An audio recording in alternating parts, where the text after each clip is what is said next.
नमस्कार, मैं हूँ स्नेहा और स्वागत है आपका मेरे चैनल ग्रीन वर्ल्ड इन्वेस्टर पर। आज का जो हमारा टॉपिक है वो है investing in power grid shares, stock and dividend analysis.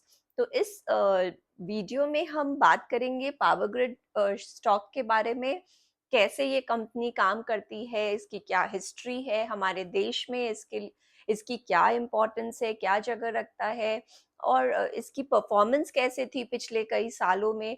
तो ये सारी बातें हम इस इनके बारे में जानेंगे और अंत में हम बात करेंगे इसके प्रोज एंड कॉन्स, क्या इस स्टॉक में क्या अच्छी बातें हैं और क्या रिस्क हैं और इसके क्या टेलविंड्स हैं आगे जाकर इस स्टॉक को, क्या वो एक दो चीजें हैं जो इस स्टॉक के लिए अच्छी होगी। तो आशा करती हूँ आप मेरे इस वीडियो के साथ अंत तक बने रहेंगे और चलिए साथ में हम जानते हैं इस स्टॉक के बारे में और बातें। तो पावर ग्रिड कंपनी भारत सरकार द्वारा बनाई हुई कंपनी है जो कि 1984 से शुरू हुई थी। यह सेंट्रल गवर्नमेंट के अंतर्गत ही काम करती है और ये हमारे देश के स्टॉक एक्सचेंज में 2008 से सूचीबद्ध हुई थी। तो पावर ग्रिड नाम से ही हमको समझ में आ रहा है कि it has to deal with something with the power industry. तो आइए पावर ग्रिड के बारे में जानने से पहले हम समझते हैं हमारे देश में जो बिजली उद्योग है वह कैसे काम करता है। तो भारत में और सभी सभी जगह जो बिजली इंडस्ट्री है वो तीन भाग में हम उसको बांट सकते हैं। तो सबसे पहला है जेनरेशन, कि बिजली कहाँ से उपज होती है। तो जैसे अभी हमें मालूम है अलग अलग जो सूत्र हैं हमारे बिजली के वो क्या है। जैसे थर्मल है जो कि फॉसिल फ्यूल कोल से निकलता है, बनता है। फिर है हाइड्रो जो पानी से संचाल होता है उसका संचालन, और फिर है सौर्य यानी सोलर एनर्जी जो कि सूरज की रोशनी से चलता है। तो ये हो गया हमारा जेनरेशन। जेनरेशन में अगर हम बात करें तो भारत में जो बड़ी कंपनियां हैं जैसे कि एनटीपीसी है, टाटा पावर है, ये जेनरेशन में काम करती है। अब हम बात करते हैं सेकेंड पार्ट की, यानी कि ट्रांसमिशन। ट्रांसमिशन में क्या होता है कि अब जो ये बिजली बन गई है वह जो है हाई वोल्टेज ट्रांसमिशन लाइंस के द्वारा लंबी दूरियां तय करके जो अधिक मांग क्षेत्र है जैसे कि हमारे शहर हो गए, कस्बे हो गए, ये सब जगह तक इनका ट्रांसमिशन होता है। तो ये वहां जहां बनती है वहां से हम बड़े बड़े शहरों में जो ट्रांसमिशन करते हैं वो आता है हमारा ट्रांसमिशन में। इस भाग के अंदर हमारी कंपनी बिलोंग करती है पावर ग्रिड, जिसका यही मुख्य काम है, जो ट्रांसमिशन करते हैं जहां से बनती है बिजली और जहां बड़े बड़े शहरों में इसकी हाई डिमांड है वहां तक जाती है। अब हम बात करते हैं जो अंतिम भाग है, जो थर्ड पार्ट है, वो है हमारा ट्रांसमिशन, सॉरी जनरेशन, ट्रांसमिशन। अब आता है हमारा डिस्ट्रीब्यूशन। डिस्ट्रीब्यूशन यानी अब शहरों तक पहुंच गई है बिजली। अब अंत भाग में क्या होगा कि जो हम और आप जैसे जो अंतिम हम उपभोक्ताएं हैं, हमारे और आपके घर तक जो बिजली पहुंचती है उसे हम कहते हैं डिस्ट्रीब्यूशन। तो डिस्ट्रीब्यूशन में जो मेजर कंपनीज हैं जैसे कि सीईएससी, अगेन टाटा पावर हैं, तो ये सारी कंपनीज इसमें बिलोंग करती हैं। तो जैसे कि हमने बात की power grid belongs to the transmission part, मतलब कि जो दूसरा वाला हिस्सा है उसमें पावर ग्रिड बिलोंग करता है। तो ये एक बहुत अहम भूमिका निभाता है in the major critical infrastructure of our country. तो ये एक बहुत ही महत्वपूर्ण बुनियादी ढांचे कंपनियों में से एक है हमारे देश में। यानी कि अगर पावर ग्रिड के अंतर्गत कुछ भी भूल हो जाती है तो हमारा पूरा देश में ठहराव आ जाएगा, एक रुकावट सी आ जाएगी, क्योंकि अगर बिजली ही नहीं होगा तो बाकी काम कैसे होगा। तो पावर ग्रिड बहुत बहुत ही एक महत्वपूर्ण उसकी भूमिका है हमारे देश में। ना ही हमारे देश में बल्कि पूरे विश्व में जो बड़ी ट्रांसमिशन कंपनीज है उनमें से एक पावर ग्रिड आता है। मतलब उसका दर्जा आप समझिए, ना ही सिर्फ हमारे इंडियन पॉइंट ऑफ व्यू से बल्कि इवन ग्लोबली अगर आप देखें तो काफी इसका एक बड़ा दर्जा है पावर ग्रिड कंपनी का।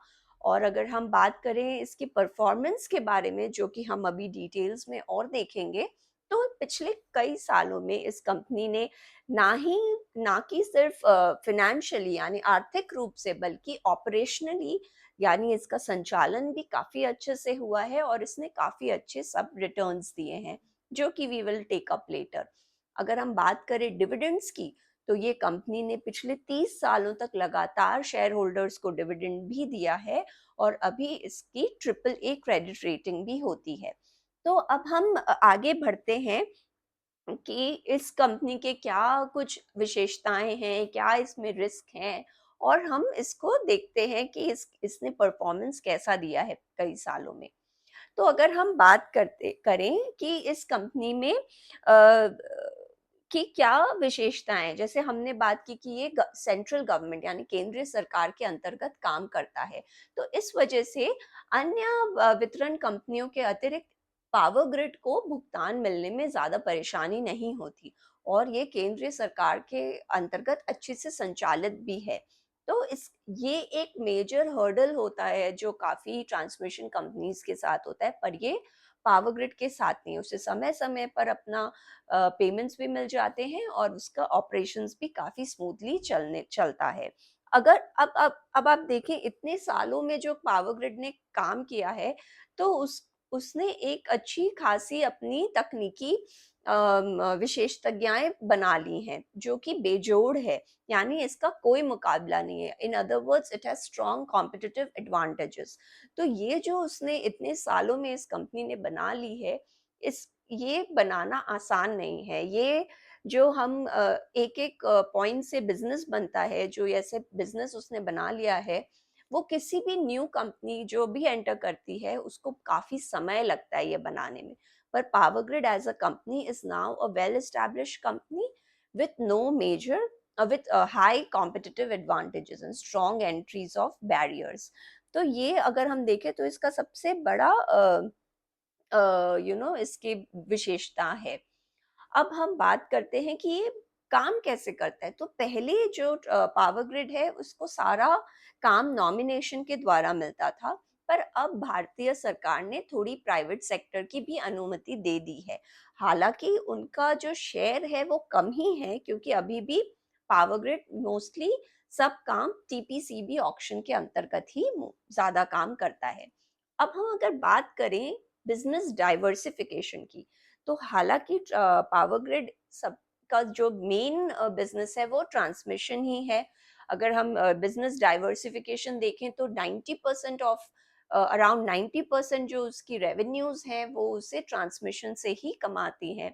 पर पावर ग्रिड ये नहीं है कि उसने बस ट्रांसमिशन पे ही फोकस किया है। अब वो और न्यू एज बिजनेसेस जैसे कि हो गए सोलर, हो गए डेटा सेंटर्स, हो गए या ईवी चार्जिंग स्टेशन हो गए, इसमें भी डाइवर्सिफाई कर रही है। तो अब आप देखिए ये सिर्फ वो पिछली भूली बिसरी कहानी नहीं है, बल्कि the company is also making a progress forward. तो अगर आप देखें तो अभी आज के दिन में जो नए हमारे तकनीक आ रहे हैं, नए बिजनेसेस आ रहे हैं, उसमें भी पावर ग्रिड एंट्री कर रही है। और अगर हम और भी जो एग्जिस्टिंग कम, जैसे मैंने कहा कि वो 90% ट्रांसमिशन से कमाते हैं, बाकी इनका 1% अराउंड है कंसल्टिंग बिजनेस से एंड अराउंड 2% है उनका टेलीकॉम से, और बाकी और उनके अदर्स में आ जाते हैं। तो इस तरह से इस कंपनी के का जो है वो रेवेन्यू डाइवर्सिफाइड है और अलग अलग जगहों से आता है। अब हम बात करें अगर मेजर जो इस कंपनी का मेजर एडवांटेजेस हैं, तो जैसे भारत सरकार के द्वारा जो स्ट्रैटेजिकली इम्पोर्टेंट प्रोजेक्ट्स होते हैं उसमें पावर ग्रिड को एक काफी अच्छी अहमियत दी जाती है। तो अभी जैसे आपने सुना होगा जो जीईसी ग्रीन एनर्जी कॉरिडोर है, जो भारत में भी काफी उत्सुकता से इसमें भाग ले रहा है, उसमें ही पावर ग्रिड की एक महत्वपूर्ण भूमिका भी आती है। इस कंपनी ने अभी लद्दाख के लिए जो लद्दाख के लिए 10 गीगावाट तक का ट्रांसमिशन कैपेसिटी लाइंस लगाना है, जिसके अंतर्गत भारत सरकार ने उनको 22,000 करोड़ तक का बजट दिया है। और अगर हम बात जैसे कि हमने बोला कि भारत सरकार के जो बहुत इंपॉर्टेंट प्रोजेक्ट्स है उसमें पावर ग्रिड को एक अलग पहचान दी जाती है। तो अभी जो मोदी जी का one sun one world and one grid project है, उसमें भी पावर ग्रिड एक बहुत इम्पॉर्टेंट रोल प्ले कर रहा है, जिसके अंतर्गत हमारे मिडिल ईस्ट और साउथ ईस्ट एशियन कंट्रीज तक लंबी ट्रांसमिशन लाइंस जाएंगी, और पावर ग्रिड भी इसमें काफी इम्पॉर्टेंट रोल प्ले कर रहा है।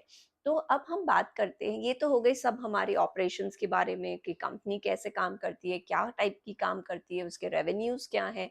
अब हम देखते हैं उसका फिनेंशियल परफॉर्मेंस कैसा था in the past few years. तो अगर हम बात करें पावर ग्रिड के, इसमें मैं ये कहना चाहूँगी कि ये सारे जो मैंने फिगर्स अभी मैं बताऊंगी या जो हम डिस्कस करेंगे वो मैंने स्क्रीनर डॉट इन से हमारा सोर्स है। सो अब हम शुरू कर बताते हैं कि फिनेंशियली ये कंपनी कैसे इसने परफॉर्मेंस दिया है। तो अगर हम बात करें सेल्स ग्रोथ की, तो in the last 10 years power grid cells have grown at a rate of 15% CAGR। Profits की बात करें तो वो ग्रोथ है अराउंड 16% CAGR। अगर आप स्टॉक प्राइस भी देखें तो उस वो 11% CAGR से ग्रो की है। ROE इस कंपनी की बहुत अच्छी है, अराउंड 19%। और इस कंपनी का जो कैश फ्लो है वो कमाल का है। कम से कम 25 से 30 हजार करोड़ तक का कंपनी का कैश फ्लो जनरेशन रहा है एवरेज में, अगर आप पिछले सालों को तक भी देखें। और अगर आप मार्केट कैप जो कि अराउंड 1.5 लाख करोड़ है, उसके हिसाब से अगर आप ऑपरेटिंग कैश फ्लो यील्ड निकालने जाएं तो वो भी अराउंड 20% आता है, which is quite magnificent, quite astounding. तो कंपनी के जो सारे आंकड़े हैं वो काफी सही से नजर आ रहे हैं हमें, अगर हम देखें प्राइमा फैसी। और बात करें अगर हम इसके केपेक्स प्लान्स की, तो पहले कंपनी काफी बड़े बड़े प्रोजेक्ट्स करती थी। क्यों? क्योंकि तब हमारे देश का इंफ्रास्ट्रक्चर बन रहा था, ग्रिड सिस्टम बन रहा था। तो इस कंपनी का अराउंड 20 से 25 हजार करोड़ तक का केपेक्स होता था पिछले साल, 10 सालों के पहले। पर अब ये धीरे धीरे कम होते होते 10 हजार करोड़ तक आ गया है। तो आप देखिए मेजर जो कंपनी का कैपिटल एक्सपेंस था वो मोस्टली हो गया है। अब कंपनी जनरेट कर रही है इतना कैश फ्लो, तो फिर वो क्या करेंगी? इसीलिए कंपनी का डिविडेंड पेमेंट बहुत सही है। जैसे मैंने आपको पहले ही बोला कि 30 सालों तक कंपनी ने लगातार डिविडेंड्स दिए हैं। पर अभी ये केपेक्स के बारे में मैं एक पॉइंट करना चाहूंगी कि अभी हम ये देख रहे हैं कि 10 हजार करोड़ कम हो गया है हमारा केपेक्स। लेकिन हो सकता है आगे जाके, क्योंकि कंपनी ने ग्रीन एनर्जी में, रिन्यूएबल एनर्जी में दिलचस्पी दिखाई है और ये इतना बड़ा इंडस्ट्री हो गया है कि हो सकता है कंपनी का केपेक्स आगे बढ़े। इस संदर्भ में अगर वो एक्सपैंड करना चाहें तो हो सकता है इसमें उनका केपेक्स एक्सपेंडिचर हाई होगा। क्योंकि क्लाइमेट चेंज के अंतर्गत देश विदेश सारे पूरी दुनिया में रिन्यूएबल एनर्जी की तो धूम मच गई है। तो सारे कंट्रीज इतने सारे इन्वेस्टमेंट कर रहे हैं, it has come to around trillions of millions of dollars. तो इस संदर्भ में हमारे पावर ग्रिड कंपनी भी एक्सपेंडिचर कर सकती है आगे जाकर। तो जो मैंने शुरू में बात की थी टेल विंड्स के बारे में, तो मेरे हिसाब से सबसे बड़ा टेल विंड है इस कंपनी का कि ये आगे फॉरवर्ड लुकिंग कंपनी है और ये इन्वेस्ट करेगी और हमारे डीकार्बनाइजेशन ट्रेंड्स और क्लाइमेट चेंज ट्रेंड्स के वजह से इसमें काफ़ी नए नए आप देखोगे कि बिजनेस एक्सपैंड कर रही हैं या फिर कुछ नया काम कर रही है। ऑल्सो गवर्नमेंट गवर्नमेंट की कंपनी है, तो ज़्यादा बड़ा काम पावर ग्रिड के को मिलने में आसानी भी होती है। और जो दूसरा मुझे इसका इस स्टॉक में जो इसमें टेलविंड है हमारे इन्वेस्टर्स व्यू पॉइंट के हिसाब से, तो वो है इसका डिविडेंड। जैसे मैंने आपको पहले ही बोला कि ये कंपनी लगातार 30 सालों से डिविडेंड दे रही है। और यही नहीं, जो डिविडेंड पे आउट रेशियो है वो भी बढ़कर अब 60% हो गया है। जी हाँ, शुरू में 10 साल पहले इसका अराउंड 30% डिविडेंड पे आउट था, पर धीरे धीरे बढ़ते बढ़ते आज के दिन उसका डिविडेंड पे आउट आता है अराउंड 60%। इसका क्या मतलब है? इसका मतलब है कि कंपनी अपने प्रॉफिट्स का 60% भाग शेयर होल्डर्स को डिविडेंड के रूप में बांटना चाहती है। और यही नहीं बल्कि भारत सरकार, अगर आप देखें डिविडेंड यील्ड भी 5.6% है, विच इज वेरी गुड। और भारत सरकार इसमें बढ़ोतरी ही करेगी क्योंकि वो ज्यादा से ज्यादा अर्निंग्स को बांटना चाहती है और ना कि होल्ड करना चाहती है। तो ये एक बहुत it is like a very good investment dividend investment for investors. तो अगर आप डिविडेंड्स के लिए करना चाहते हैं तो आप इसको देख सकते हैं। इस पॉइंट पे मैं आपको बताना चाहूँगी कि मैं सेबी रजिस्टर्ड फाइनेंशियल एडवाइज़र नहीं हूँ। अगर ये वीडियो मैंने सिर्फ एजुकेशन पर्पस के लिए बनाया है, और अगर आप इंटरेस्टेड हैं तो आप अपने तरफ से इस स्टॉक को स्टडी करें अपने, और जो रजिस्टर्ड इन्वेस्टर एडवाइज़र है उनसे इस संदर्भ में एडवाइस लें। तो अब हम बात करते हैं इनविट्स के बारे में, which is also one of the very important and very major advantage for power grid. जो पावर ग्रिड कंपनी है वो अपनी हमने बात की थी टीपीसीपी जो ऑक्शंस के थ्रू वो काम करती हैं, तो जो ये एसेट्स हैं उनको मोनेटाइज करती हैं इनविट्स के रूप में, यानी power grid investment power grid investment infra investment trust. तो इसके अंतर्गत क्या होता है कि जो भी वो अपनी कैपिटल को फ्री करती रहती है और जो नए बड़े प्रोजेक्ट्स है उसमें डालती रहती है। तो इस तरह से काफी अच्छा इनका घूमता है पैसा। तो it's a very good way to monetise assets through InvITs, वो भी पावर ग्रिड कर रही है। लेकिन अब हमने सब कर ली हैं अच्छी अच्छी बातें, पर इस कंपनी के इस स्टॉक के कुछ रिस्क्स भी हैं जो कि सबके साथ ही होते हैं, हर सिक्के के दो पहलू होते हैं। तो आइए देखते हैं कि अब हमने जो सारी अच्छी बातें कर ली, अगर हमारा मन है हम इन्वेस्ट करें, लेकिन हो सकता है कि लेकिन हमें सब कुछ देखना है, तो आइए जो दूसरा पहलू है वो देखते हैं। तो पावर ग्रिड जैसे हमने बोला कि केंद्र सरकार की कंपनी है, तो इसमें काफी गवर्नमेंट का डिसीजन चलेगा। तो गवर्नमेंट अपने मन मर्जी के हिसाब से कुछ भी निर्णय ले लेंगी, तो हो सकता है जिसका असर हमारे स्टॉक प्राइस पर पड़ेगा। जैसे कि अभी रिसेंटली गवर्नमेंट ने एक पीएसयू आरईसी को खरीदने का फैसला किया था, जिसके वजह से स्टॉक प्राइस गिर गिर गई थी। तो एक तो हमारा ड्रॉबैक ये हो गया। दूसरा हो गया कि ये जो कंपनी है ये एक रेगुलराइज्ड बिजनेस है, तो थोड़ी भी कुछ भी चेंजेस होंगे, कुछ भी बदलाव आता है तो कुछ इशू भी खड़ा हो सकता है इसमें। तो ये हो गया हमारा दूसरा। और जो तीसरा पॉइंट है वो है कि पावर ग्रिड में अभी जो उसके डेट है, जो ऋण है, वो काफी हाई है। It is around ₹1.3 lakh crore, जो कि कंपनी धीरे धीरे ओवर द लास्ट 15 years चुका भी रही है, बिकॉज इसकी इबिटा मार्जिन इज अराउंड 80%, और जो हम कैश फ्लो जो हमने देख लिया है वो अराउंड 30,000 करोड़ है।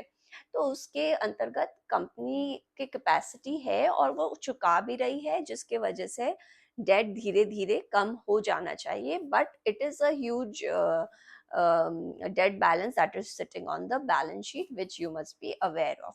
All in all power grid एक अच्छा स्टॉक है, और आप इसे देख सकते हैं अगर डिविडेंड में आप इंटरेस्टेड हो, या फिर फ्यूचर डीकार्बनाइजेशन ट्रेंड्स, वो स्टोरी को आप खेलना चाहते हो कि आज के दिन हमें कब सब कहते हैं कि you have miss the train, तो आपको अभी ट्रेन पे चढ़ना है कि नहीं, वो आपकी चॉइस है। मेरा काम था आपको सब प्रोज एंड कॉन्स पूरी स्टोरी बताने का, वो मैंने आपको बता दिया। तो please contact your registered investor advisor for more investment advice.